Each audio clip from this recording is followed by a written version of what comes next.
Vamos abrir nossas Bíblias no livro de Apocalipse, capítulo 2. As revelações de João, Apocalipse 2. Do versículo 8 ao 11. Ao anjo da igreja em Esmirna escreve: Estas coisas diz o primeiro e o último, que esteve morto e tornou a viver. Eu conheço a tua tribulação, a tua pobreza, mas tu és rico, e a blasfêmia dos que a si mesmos se declaram judeus e não são, sendo antes sinagoga de Satanás. Não temas as coisas que tens de sofrer. Eis que o diabo está para lançar em prisão alguns dentre vós, para ser dispostos à prova, e tereis tribulação de 10 dias. Sê fiel até a morte, e dar-te-ei a coroa da vida. Quem tem ouvidos, ouça o que o Espírito diz às igrejas. O vencedor de nenhum modo sofrerá dano da segunda morte. Esmirna é uma das igrejas da Ásia. 55 quilômetros de Éfeso. Então Éfeso foi a porta de entrada do Evangelho. Naquilo que Jesus ele disse, por exemplo, antes de subir ao céu: olha, vocês vão pregar em Jerusalém, na Judéia, na Samaria. Até então aí, estamos tratando mesmo dos costumes ali dos hebreus, dos judeus. Mas depois vocês vão adentrar aos confins da terra. E os confins da terra, nós podemos dizer que então, a partir de Éfeso, ali era o princípio do fim. E aí quando você chega, por exemplo, no livro de Apocalipse, parece que é um caminho ao contrário. Então a igreja, ela já chegou lá nos confins da terra, porque nós já estamos falando de um contexto celestial, de uma Jerusalém eterna. Nós já estamos falando aqui dos últimos acontecimentos, de tudo aquilo que a palavra de Deus vai culminar no plano e projeto de Deus para nós. Então agora parece que o caminho está ao contrário, que nós estamos voltando para Jerusalém.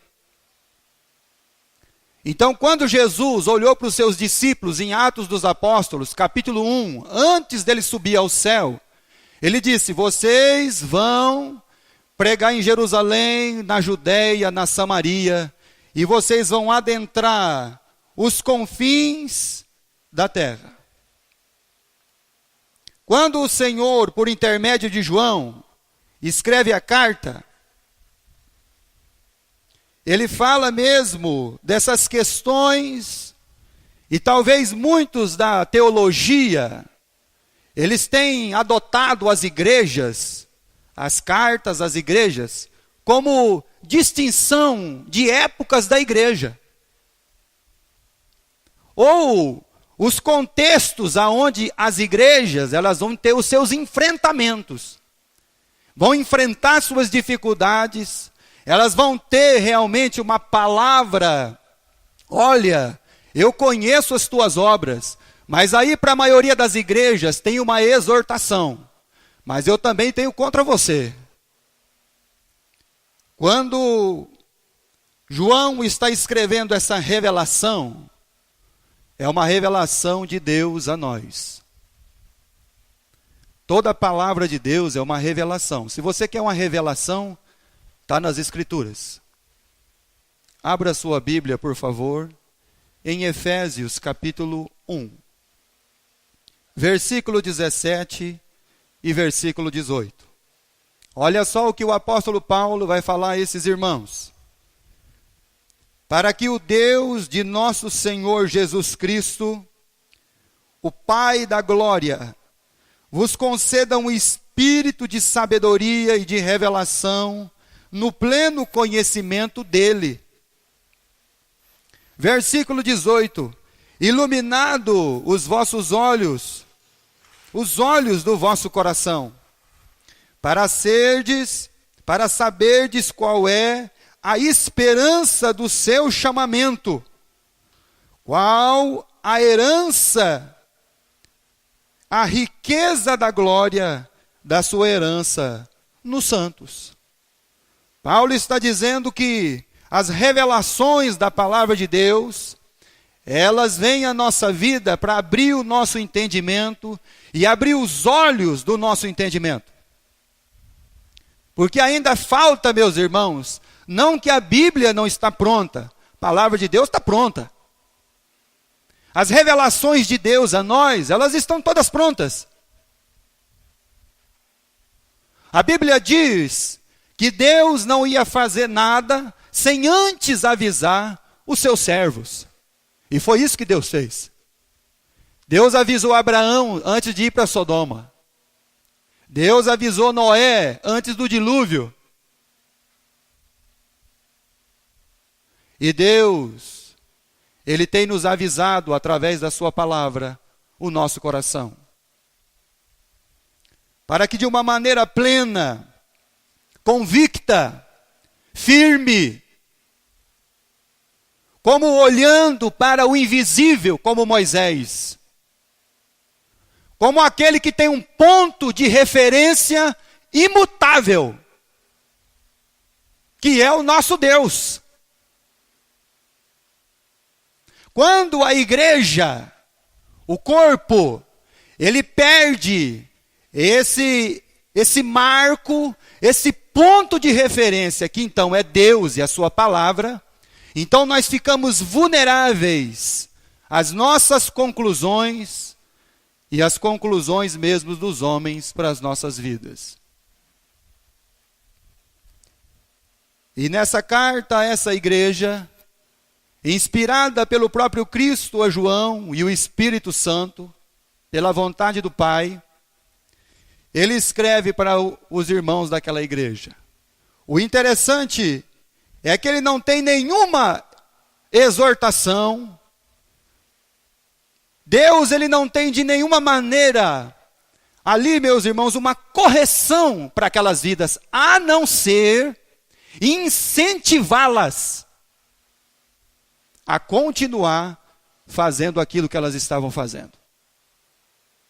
Apocalipse, capítulo 2. Então essa carta está endereçada à igreja de Esmirna. E aí ela se endereça ao responsável em transmitir a palavra àqueles irmãos. Versículo 8. Ao anjo da igreja em Esmirna escreve: estas coisas diz o primeiro, o último, que esteve morto e tornou a viver. A igreja de Esmirna, ela atingiu dentro da sua caminhada, do seu crescimento, do seu desenvolvimento de fé. Ela atingiu uma maturidade, meus amados irmãos, que chama a nossa atenção. Porque senão nós vamos ser crianças. Criança brigando por causa do doce. Crianças brigando pelo que havemos de vestir. Crianças, meus irmãos, não como pessoas amadurecidas na fé, realmente com uma contundência da nossa fé na nossa vida, mas como meninos inconstantes, que não conseguem permanecer firmes, inabaláveis, estabelecidos, firmados dentro da palavra de Deus. A igreja de Esmirna se tornou notória no meio das igrejas. Mas é uma igreja pequena, é uma igreja pobre, mas tem por excelência a revelação da palavra de Deus na vida deles. 1 Tessalonicenses, capítulo 1. Versículo 6. Com efeito vos tornastes imitadores do nosso Senhor, tendo recebido a palavra, posto em meio a muita tribulação, com alegria do Espírito Santo, de sorte que vos tornaste modelo para todos os crentes da Macedônia e na Acaia. Quando eu olho para a igreja de Esmirna, eu vejo um modelo de crescimento e de amadurecimento na fé. Porque estas almas, e Deus tem falado muito ao nosso coração nesses dias, essas almas, elas não têm andado segundo a visão que eles têm do aparente.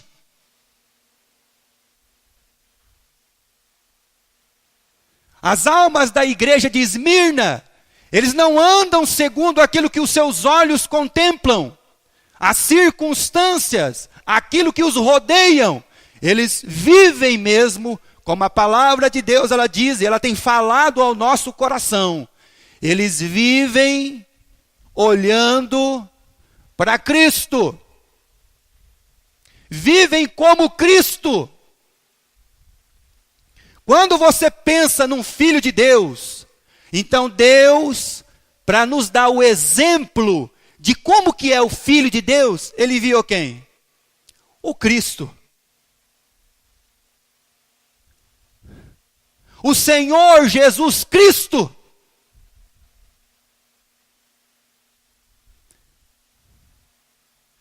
Para sermos a imagem de como Ele é. Por isso do nosso amadurecimento, irmãos. E o apóstolo Paulo escrevendo essa igreja de Tessalônica, ele me chama a atenção como a igreja de Esmirna. De sorte, versículo 7, que vos tornaste um modelo, não de um modelo de crescimento, não de um modelo de encher banco de gente, um modelo de crescimento espiritual. De que em qualquer situação da sua vida, seja lá o que aconteça com você, você está firmado. Você é um Cristo, você é um filho de Deus. E agora, Cristo, ele é uma natureza, uma identidade, um propósito e um destino.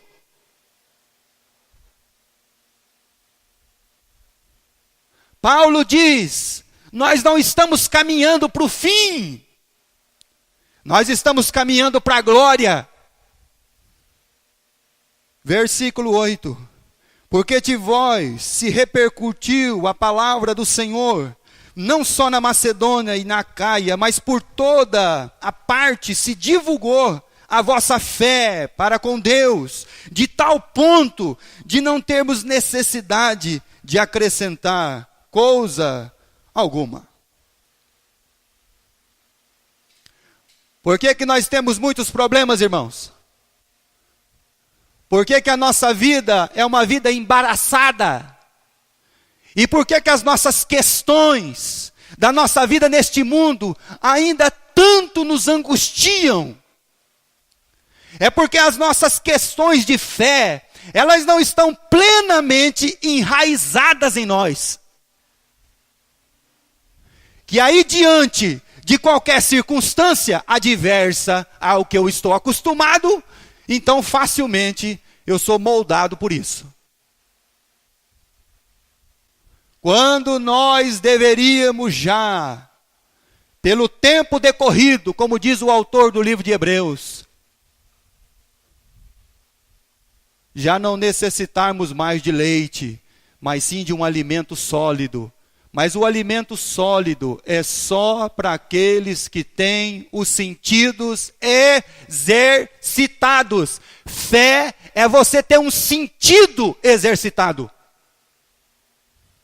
E a igreja de Esmirna se tornou notória pela vida daquela comunidade, daqueles irmãos, ao ponto de Deus então olhar e não ter nada para dizer contra eles. Ao ponto de Deus olhar e não ver neles nada que contrariasse a sua vontade, o seu propósito, o seu desígnio para com a vida daquela igreja, daqueles irmãos. O grande problema da maioria das nossas vidas, irmãos, é que nós estamos ainda, como diz o livro de Gênesis, quando Deus criou o homem, Deus criou ele o que, irmão? Alma vivente. Nós estamos vivendo ainda como almas viventes. Nós estamos vivendo ainda, meus amados irmãos, vazios.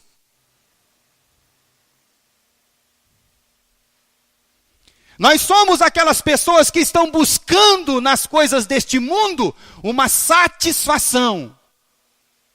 Eu busco uma satisfação do meu trabalho, eu busco uma satisfação na minha casa, eu busco uma satisfação em tudo. Porque nós ainda estamos vivendo como almas viventes, como o primeiro Adão.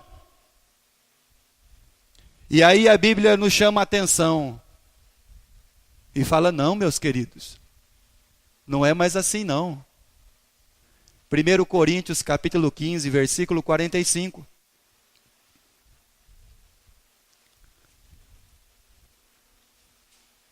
Carta do apóstolo Paulo aos Coríntios, capítulo 15, versículo 45. Olha só o que Paulo ele diz aos queridos irmãos lá da igreja, que estão ainda tentando viver e vivendo como apenas uma alma vivente. Dava uma impressão que ainda eles não tinham encontrado a plena satisfação, o Cristo mesmo nas suas vidas. E faltava para eles ainda muito entendimento e compreensão do que é o reino de Deus. Do que é viver o reino. Palavra de Deus, irmão, ela precisa estar em nós, dentro de nós. E aí o apóstolo Paulo, no versículo 45, ele diz assim: pois assim está escrito, o primeiro homem, Adão, foi feito alma vivente. O último Adão que é o Cristo, porém, espírito. Então o que nós temos que ser, irmão? Espírito vivificante. Aquele que não é mais um ventre, eu quero. É aquele que agora ele é uma fonte, irmão. Agora você é o Cristo de outras vidas. Você é o Cristo que vai levar a mensagem de salvação a outras vidas. Agora você é um espírito vivificante. O que nós ainda não entendemos, o que os cristãos ainda não entenderam, meus irmãos, é que nós não temos que ser o primeiro. Nós estamos ainda fazendo o quê, meus irmãos? Querendo ser o primeiro, irmão.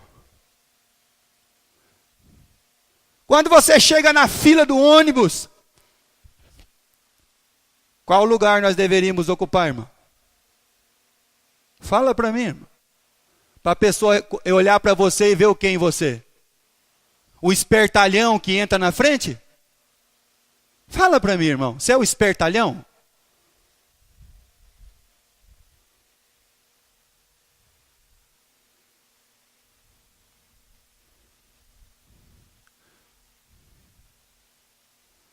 Nós estamos estudando para quê, irmão? Para ser o primeiro? Ou para ser o Cristo? Fala para mim, irmão, o que você acha que é ser cristão? É vir no culto?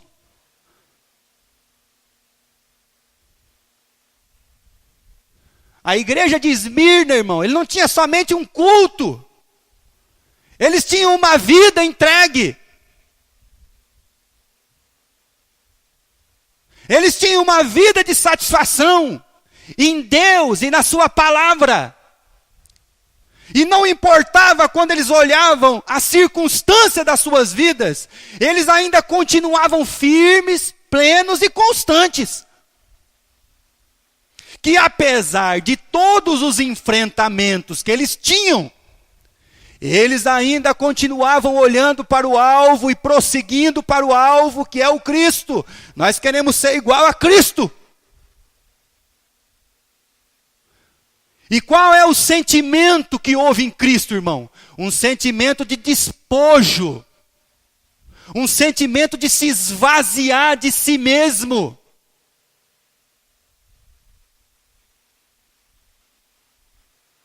Nós estamos buscando ainda os primeiros assentos, os primeiros lugares, o primeiro lugar, ser o primeiro, ser o melhor. Irmão, aprenda que o cristianismo não é isso. A nossa pirâmide está invertida.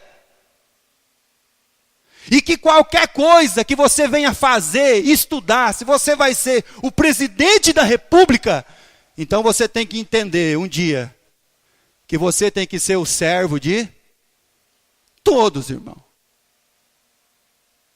Não importa se você vai ser o médico ou se você vai varrer a calçada. Não interessa, irmão.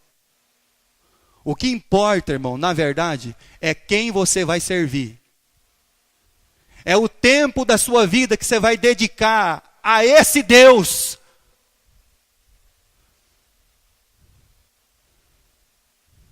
É a sua vida entregue a Ele. Nós estamos vivendo para nós mesmos, meus irmãos. Nós estamos preocupados com os nossos carros. Se nós vamos trocar ele no final do ano ou não. Nós estamos preocupados se nós vamos trocar os móveis da casa. Nós estamos preocupados em fazer uma reforma na casa, irmão. Comprar tinta de R$500 a lata. Mas nós não estamos preocupados, irmãos. Se tem uma criança que acorda 7 horas da manhã no domingo e fica esperando para ser buscada para vir na escola bíblica.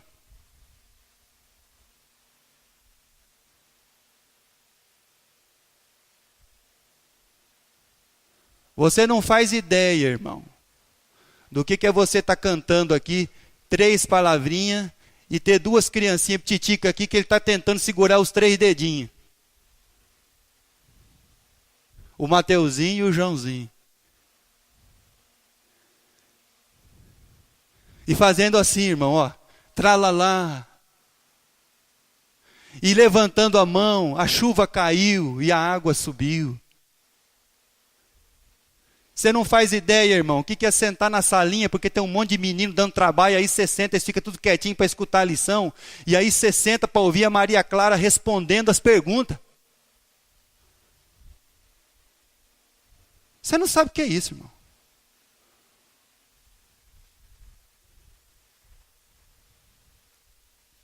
E a Lavínia querendo ganhar.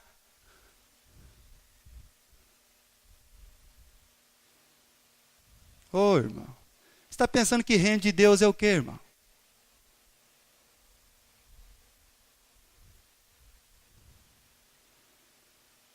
Qual que é o propósito de uma igreja, irmão? Fala para mim, irmão.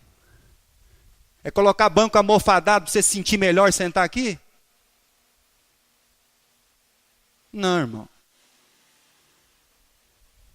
O propósito de uma igreja é pregar o evangelho.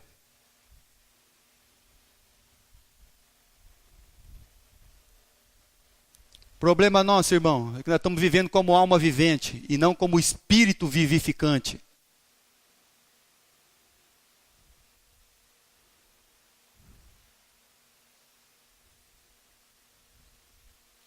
E aí nós estamos longe de ser igreja de Esmirna. Longe, irmão. Porque nós estamos vivendo como Jesus ele disse. que o servo que faz só o que ele tem que fazer, o que ele é, irmão? Fala para mim o que ele é, irmão. Faz só o que tem que fazer, mais nada.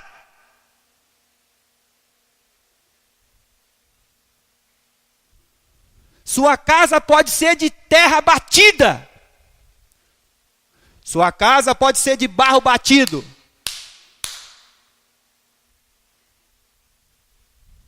Mas ela tem que estar limpa, irmão.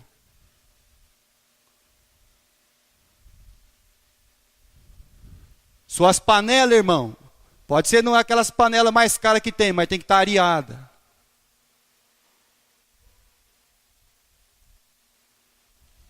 Porque independente da circunstância, irmão, que a gente vive, nós temos que fazer o melhor.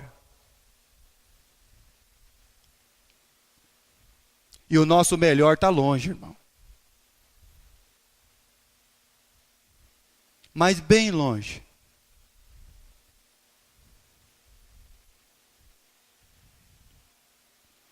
Estamos vivendo ainda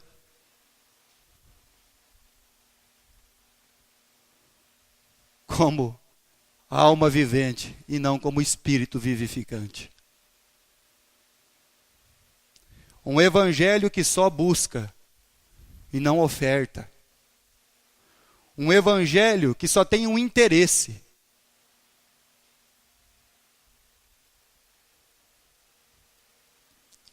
Apocalipse capítulo 2. A carta endereçada àqueles irmãos. Então, primeiro foi endereçada ao anjo da igreja, que é aquele responsável em transmitir a palavra. E aí, então, através de João, o Senhor Jesus vai falar para eles lá. Primeira coisa que Jesus vai fazer, uma palavra de ânimo ao coração deles. Antes de falar da tribulação, antes de falar de qualquer coisa, ele vai falar de ânimo.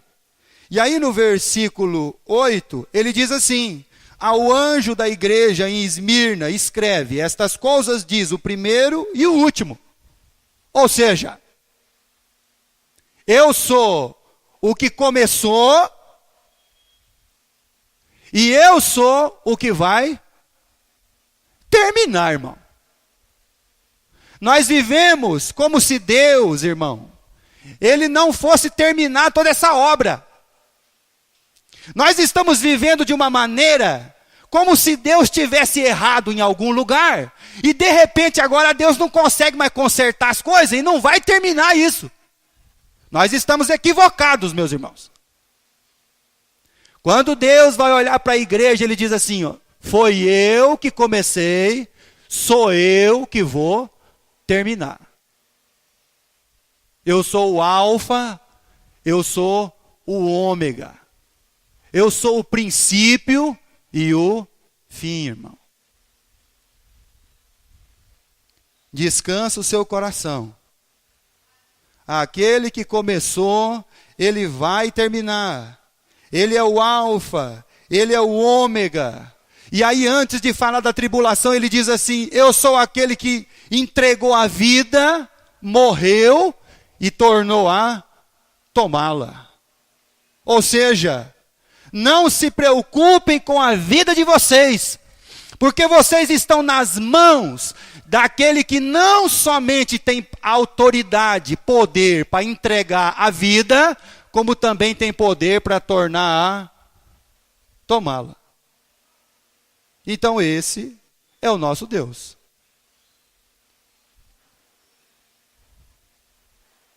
Evangelho de João,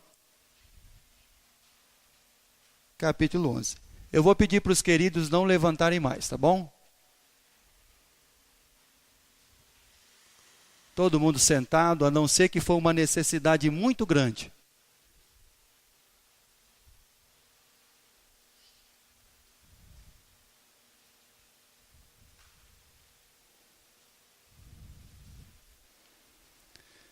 Evangelho de João, capítulo 11. Eu sou o que começou, eu sou o que vai terminar, eu sou aquele que entregou a vida, eu sou aquele que tem poder para entregar e poder para tomar a vida. Evangelho de João, capítulo 11, a partir do verso 1. Estava enfermo Lázaro de Betânia, da aldeia de Maria e Marta, sua irmã. E esta Maria, cujo irmão Lázaro estava enfermo, era a mesma que ungiu com bálsamo o Senhor e lhe enxugou os pés com seus cabelos. Mandaram, pois, as irmãs de Lázaro dizer a Jesus: Senhor, está enfermo aquele que amas. Ao receber a notícia, disse Jesus: esta enfermidade não é para a morte, e sim para a glória de Deus, a fim de que o Filho de Deus seja por ela glorificado. Ora, amava Jesus a Marta e a sua irmã e a Lázaro.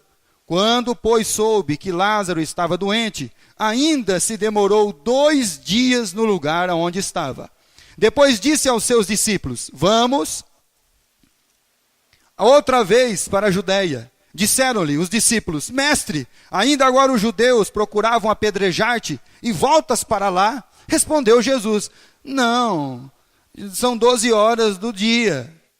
Se alguém andar de dia, não tropeça, porque vê a luz deste mundo. Mas se andar de noite, tropeça, porque nele não há luz. Isto dizia, depois lhe acrescentou: Nosso amigo Lázaro adormeceu, mas eu vou para despertá-lo. Disseram-lhe, pois, os discípulos do Senhor: Se dorme, está salvo. Jesus, porém, falara com respeito à morte de Lázaro, mas eles supunham que tivesse falado do repouso do sono. Então Jesus lhe disse claramente: Lázaro morreu. E por vossa causa me alegro que lá não estivesse, para que possais crer, mas vamos ter com ele. Então Tomé, chamado Dídimo, disse aos condiscípulos: Vamos também nós para morrermos com ele. Chegando Jesus, encontrou Lázaro já sepultado. Havia 4 dias. Aquele que é o detentor da vida. Quando você pensar nas suas dificuldades, nos seus problemas, você precisa entender que tem um Deus que começou uma obra e vai terminar.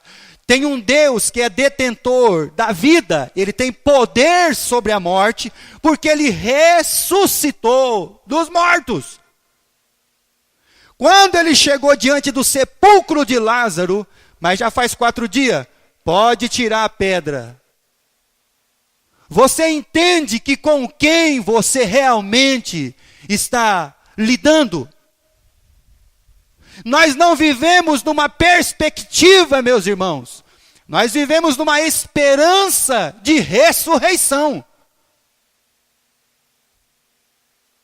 Por isso que quando Jesus manda tirar a pedra, ele diz: sai para fora, Lázaro. Eu sou o detentor da vida. A morte, meus irmãos, ela não interrompe o nosso relacionamento com Deus.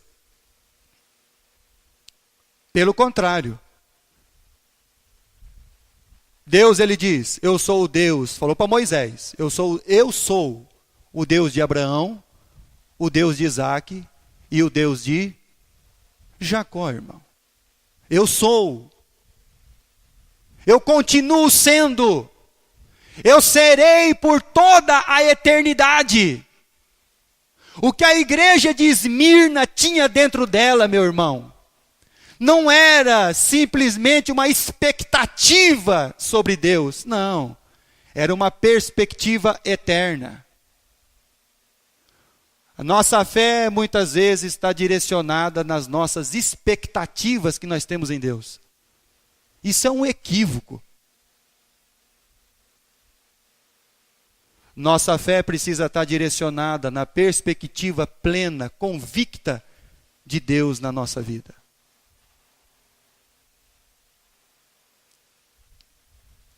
Depois de 4 dias, Jesus chegou. O pessoal já tinha chorado muito.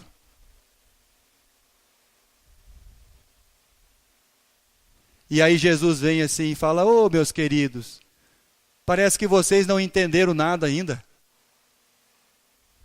Não, Senhor, já está cheirando mal, mas vocês não entenderam ainda mesmo, né? Que eu sou a vida.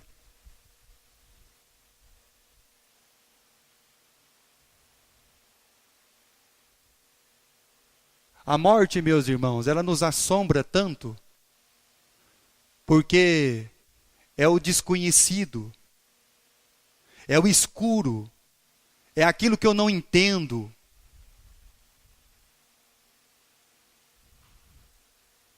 Mas quando nós deveríamos lembrar do amor de Deus, porque o amor de Deus lança fora de nós o que, irmão? O medo, irmão.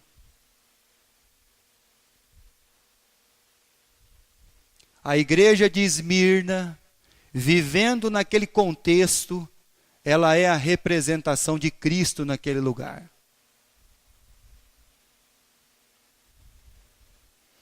Apocalipse capítulo 2. Agora ele vem falar da tribulação. Agora chega a parte que a gente gosta.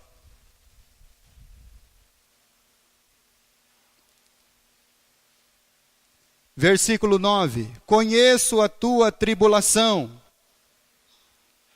Que tribulação?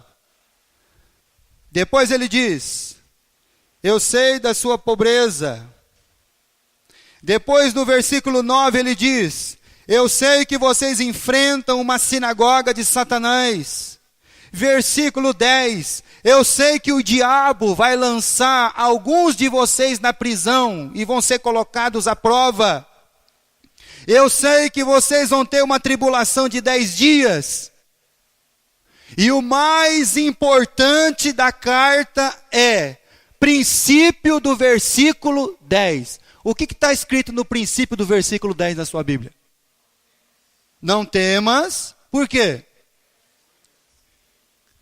Não temas as coisas que você vai ter, o quê? Que sofrer, irmão.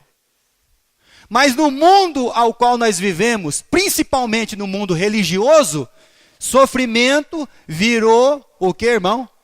Sinônimo de derrota. Você está sofrendo, irmão? Ah, você está derrotado. Ah, então Cristo foi derrotado, irmão. Está sofrendo, irmão? Então você está derrotado. Está com problema, irmão? Então você está derrotado, irmão. O sistema evangélico criou na cabeça das pessoas que o cristão é o primeiro. Não, irmão, qual que é o exemplo que você quer ser da Bíblia? Pensa bem, irmão, fala a verdade, qual que é? Sabe qual que nós deveríamos querer ser, irmão? O Lázaro cheio de chagas, ou você queria ser o rico das migalhas? Fala a verdade, irmão. O Lázaro cheio de chagas chama a sua atenção, irmão. Fala a verdade. Nós ainda somos movidos, irmão, pela carne do alma vivente, e não pelo espírito vivificante. Fala a verdade, irmão. O Lázaro cheio de chagas chama a sua atenção? O reino dos céus? Claro que não, irmão. Porque todas as suas expectativas estão para esse mundo. Todas as suas expectativas estão colocadas neste mundo para o temporal, que vai passar, goste você ou não. Não temas as coisas que você vai ter que sofrer. Sofrimento? Ah, não vou mais naquela igreja não, o pastor falou que eu vou ter que sofrer. Ah, não, eu quero é vitória. Eu quero é vitória. Vitória? A vitória já foi lá na cruz, irmão. Jesus diz assim: eu já venci. E Jesus venceu o que, irmão? O mundo. Enquanto nós estamos tentando conquistar o mundo com as nossas forças, Jesus venceu o mundo. Você já parou para reparar, irmão? Presta atenção na sua vida. Que tudo que você conquista com a força dos seus braços, dá trabalho para manter? Dá ou não dá? Mas a Bíblia diz, irmão, que tudo que a gente ganha de Deus vem do alto. Por isso que salvação não se perde, porque a gente não mantém a nossa salvação. Amém, irmão? Glória a Deus. Já pensou se fosse você que segurasse a sua salvação? Estávamos todos perdidos, irmão. Todos. Você vai passar por isso. Você vai sofrer. Quando ele fala de pobreza, irmão, aqui no texto é falta de recurso mesmo. É falta, olha, é vivendo mesmo ali, irmãos, na linha do básico, talvez menos. É isso que o texto quer dizer. Eu conheço a tua pobreza. A igreja que, olha, irmãos, que Deus não tem nada contra eles. Esses irmãos eram tudo rico, irmão. Tudo rico, milionário. Tudo bem de vida. Melhor bairro da cidade. Melhor carro da concessionária. Fala para mim, irmão. Se é isso que vai satisfazer sua vida. Se é isso que você chama de riqueza. Se é isso que você chama de vitória. Marcos capítulo 12. Primeiro ele falou da pobreza. Evangelho de Marcos capítulo 12. Versículo 41. Marcos capítulo 12, versículo 41. Eu conheço a tua pobreza. Versículo 41. Assentado diante do gasofilácio. O que é o gasofilácio, irmão? Isso aqui, ó. Sabe o que é isso aqui? Isso aqui é um gasofilácio. E Jesus entrou no templo e sentou de frente com o gasofilácio. E ficou observando o que estava acontecendo. Vamos lá. E observava como o povo lançava ali o dinheiro. Ora, muitos ricos depositavam grandes quantias. Vindo, porém, uma viúva pobre, depositou 2 pequenas moedas, correspondente a um quadrante. E chamando seus discípulos, disse-lhe: em verdade vos digo que essa viúva pobre depositou no gasofilácio mais do que os que fizeram todos, porque ela fez o melhor dentro das suas circunstâncias, irmão. A igreja de Esmirna, ela vivia, irmão, presta bem atenção àquela palavrinha do apóstolo Paulo. Eu vivo como nada tendo, mas possuindo.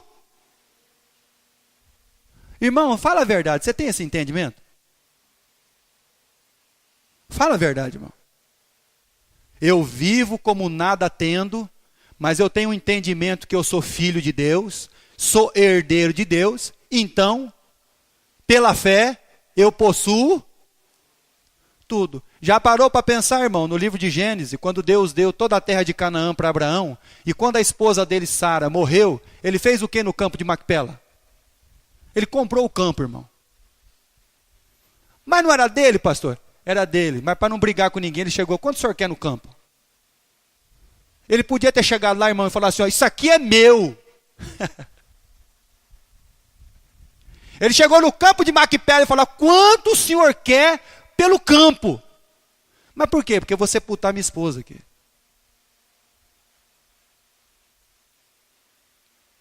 Vivendo como nada tendo, mas possuindo tudo. Cristão devia ter esse entendimento. Mas nós estamos tentando possuir as coisas na força.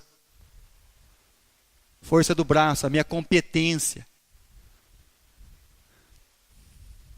Isso vai ser tão difícil para você manter, meu querido. Vai dar um trabalho para você, você nem imagina.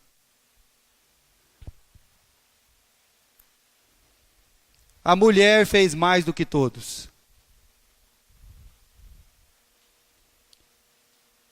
Lá tinha uma sinagoga de Satanás.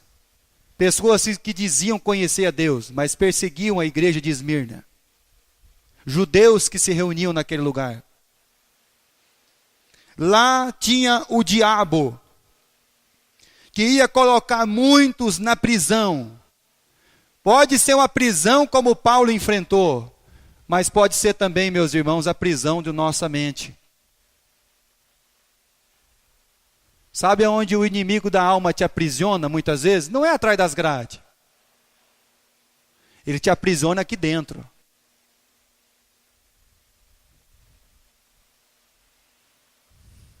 Para que você não tenha esse entendimento.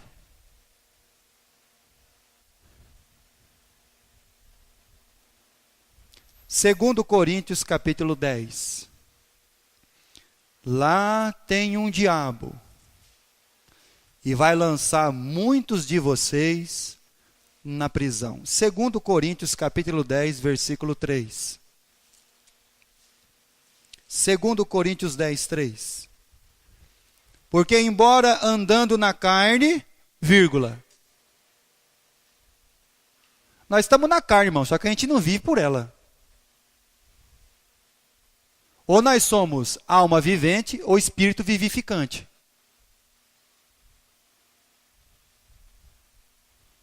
Ou nós fazemos parte de um reino celestial, ou estamos tentando conquistar uma Jerusalém terrena. Versículo 3. Não militamos segundo, porque as armas da nossa milícia não são carnais, mas são poderosas em Deus para destruir as fortalezas. E anulando, o que, irmão? Está na sua Bíblia aí. Sofismas. O que é sofisma, irmão? Sofisma é isso aqui que está dentro da sua cabeça.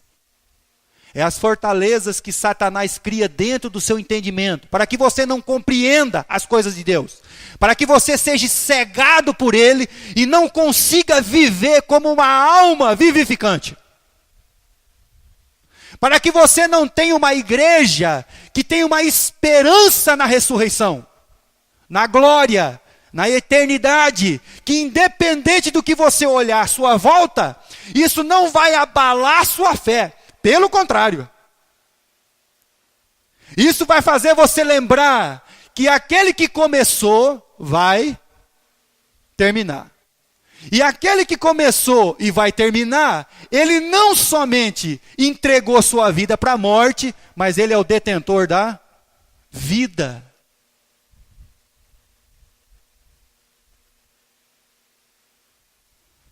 É nessa perspectiva que a igreja vivia. Eterna. Fala a verdade, irmão. Se a gente for olhar para nós,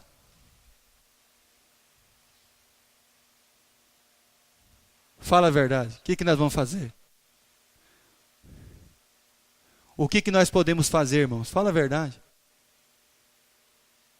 Olha para nós, olha do seu lado. Pouquinho de gente, né? Tira um diagnóstico. O diagnóstico é angustiante, irmão. Se você for olhar com os olhos humanos, é angustiante.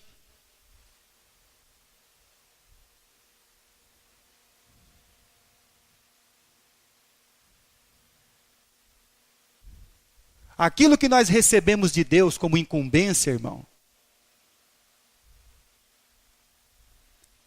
Quando a gente olha para a igreja, e se olhar de uma maneira carnal, e não como uma alma vivificante, um espírito vivificante. E aí você chega. As nossas armas, elas são espirituais. E aí Jesus fala de uma tribulação de 10 dias. 2 Coríntios capítulo 4.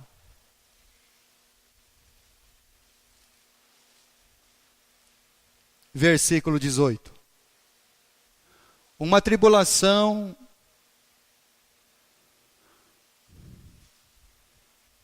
com os olhos da eternidade. Versículo 17. Quando você tem uma tribulação olhada com os olhos humanos, ela é pesada e parece que não vai passar nunca. Quando você olha para ela com uma perspectiva eterna, ela é leve e momentânea, irmão. Versículo 18. Não atentando nós nas coisas que se veem, mas nas que não se veem, porque as que se veem são tem. Então tudo que a igreja olhava era temporal, ia passar. Mas eles olhavam também para o eterno, e as que se não veem são as eternas. O diagnóstico é de angústia. mas não de desespero. Muitas vezes a pessoa morre por causa do diagnóstico, irmão.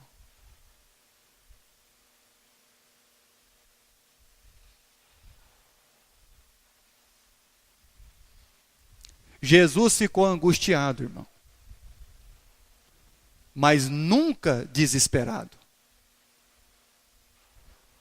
Angustiado, sim. Ansioso, não. Lucas, capítulo 22. Quando você olha para o Senhor Jesus, o Cristo, lá em Lucas, capítulo 22, a igreja está lá. Qual que é a promessa que tem para vocês? Vocês vão sofrer. E isso que vocês têm que passar, vocês vão passar mesmo. Não tem como fugir.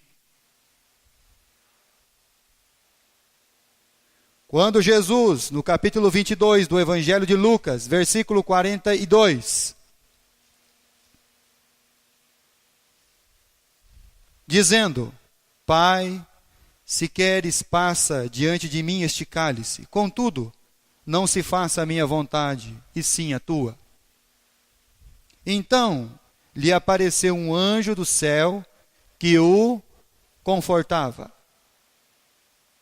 E estando em agonia, orava mais intensamente. E aconteceu que o seu suor se tornou como gotas de sangue caindo sobre a terra, irmãos. Jesus entrou em profunda agonia e angústia, sentindo já as dores da crucificação, o martírio da cruz. Mas Jesus, em maneira nenhuma, ele ficou ansioso ou desesperado. Não temas o que você tem para sofrer. Não fique com medo. Qual que é a palavra de Deus a Josué? Não tema, Josué,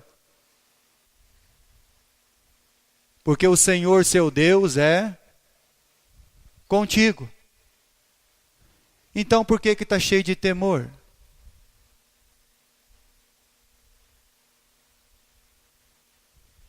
Por que o mundo nos apavora tanto, irmãos? Jesus diz: por que seu coração está perturbado? Não fica assim não. Você agora é uma alma vivificante.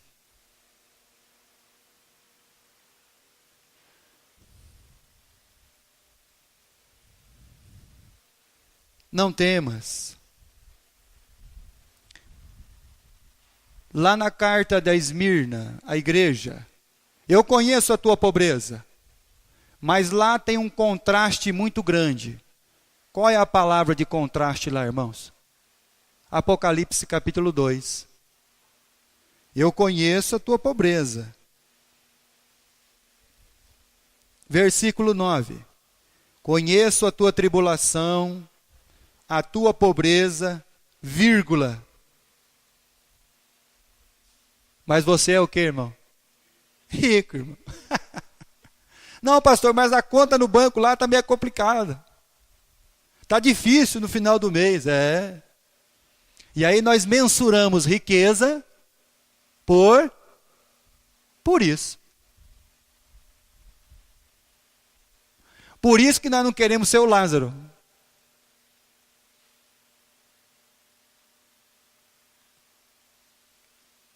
Nós mensuramos riqueza por aquilo que nós então angariamos.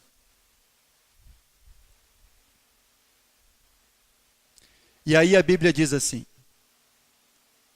em Efésios capítulo 2, versículo 4. Mas Deus, sendo rico,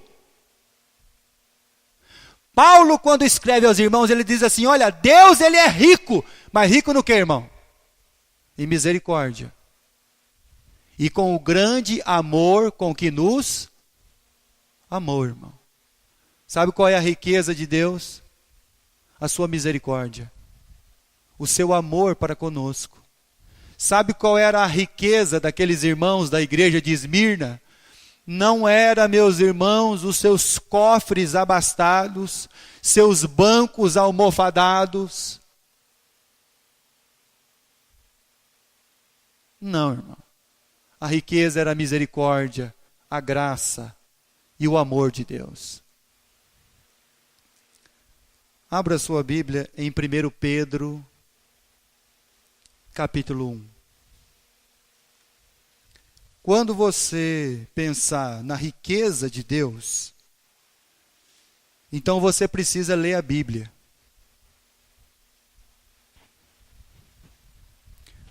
Pastor, não está escrito na Bíblia que Deus é o dono do ouro e da prata? Tá. Mas isso para Deus não quer dizer nada, irmão.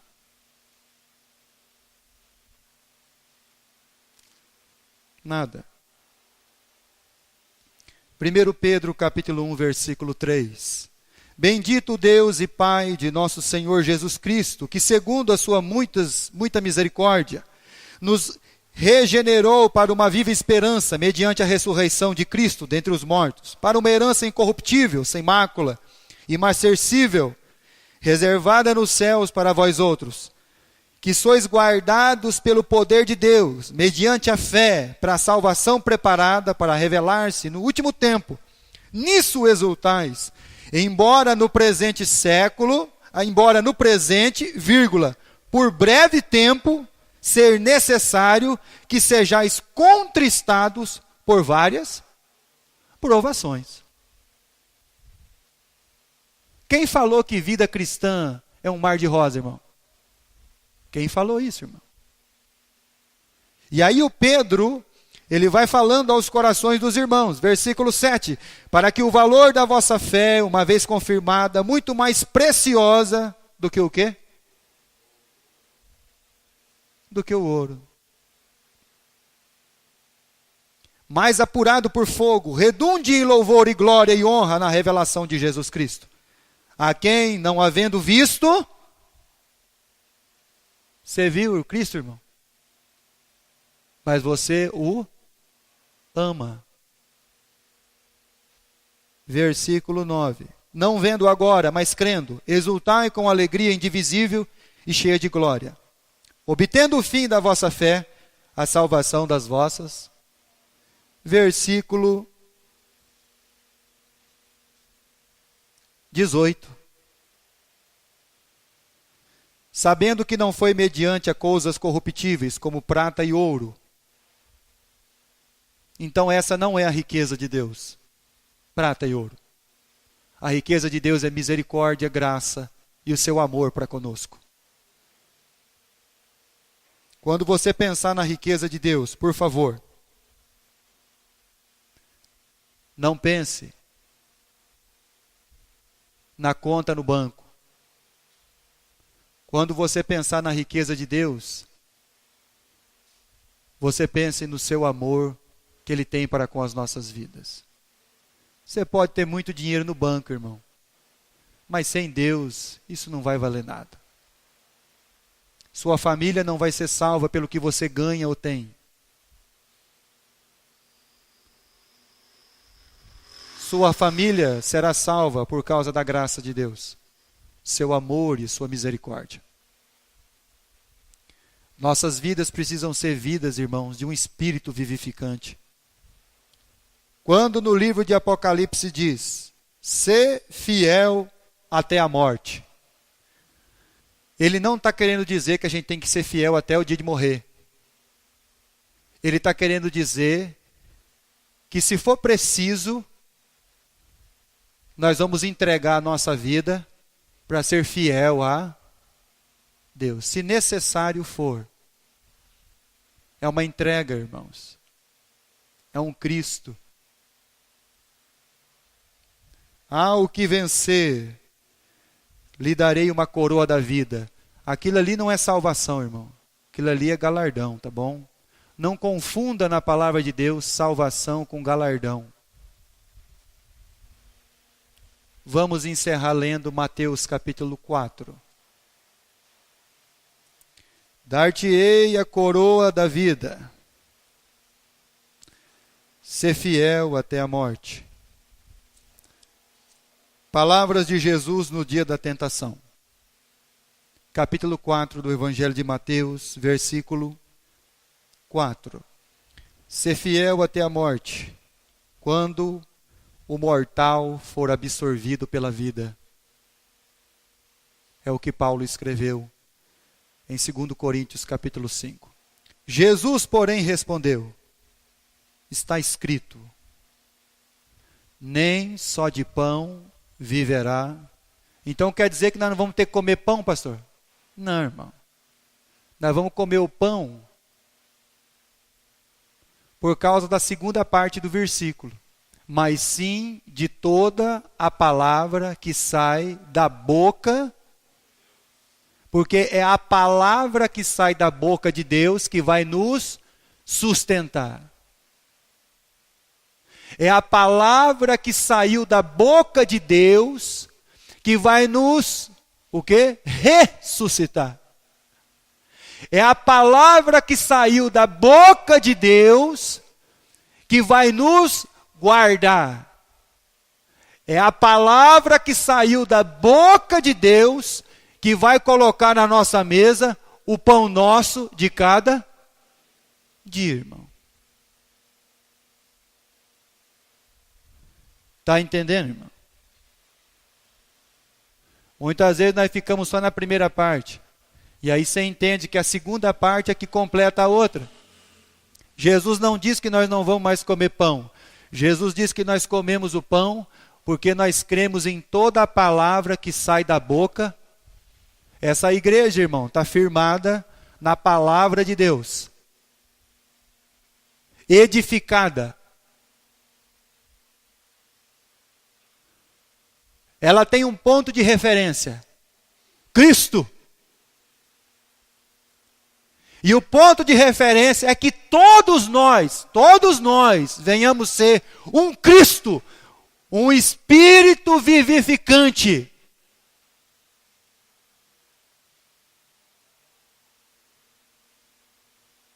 Um salvo.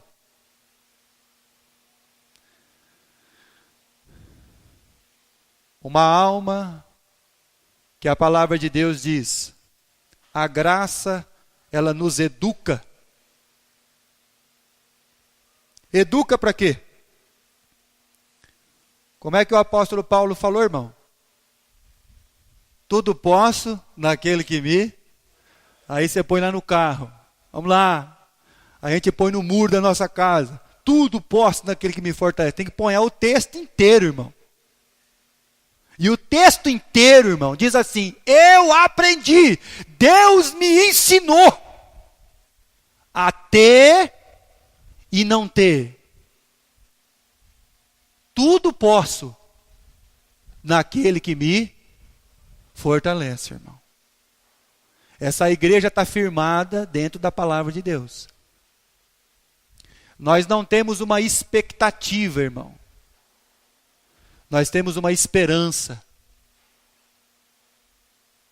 Nós não estamos aqui, irmão, porque o plano de Deus deu errado. Não, irmão.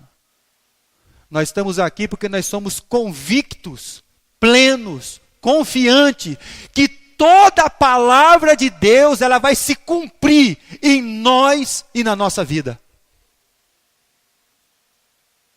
Nós não estamos aqui, irmão, porque nós temos dúvida de alguma coisa. De que quando qualquer coisa, irmãos, acontecer ao nosso redor, nossa firmeza, rocha e fortaleza, esperança é o nosso Deus, que é inabalável para todo sempre. Amém